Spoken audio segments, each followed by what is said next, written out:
অভিনেতা অঙ্কুশ হাজরার নতুন ছবি মির্জা নিয়ে দারুণ উৎসাহিত তার ভক্তমহল, এমনকি অঙ্কুশ নিজেও। কারণ এই ছবিতে তিনি শুধু অভিনয় নয়, প্রযোজনার দায়িত্বেও রয়েছেন। সম্প্রতি প্রকাশ্যে এসেছে মির্জার পোস্টার এবং তাতে থাকা দুই প্রধান চরিত্র অর্থাৎ অঙ্কুশ এবং ওয়েন্ড্রিলার ফার্স্ট লুক। এবার জানা যাচ্ছে এই ছবিতে নাকি থাকছেন পরিচালক তথা অভিনেতা কৌশিক গঙ্গোপাধ্যায়ও। তাকে এখানে খলনায়কের চরিত্রে দেখা যাবে বলেই জানা যাচ্ছে।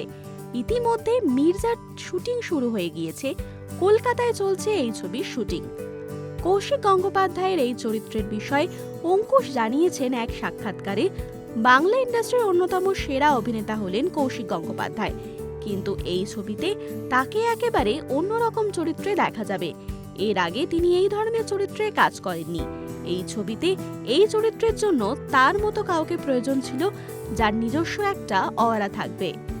আর অন্যদিকে কৌশিক গঙ্গোপাধ্যায় নিজের বিষয়ে জানিয়েছেন, আমি এর আগে কখনো এই ধরনের চরিত্রে অভিনয় করিনি।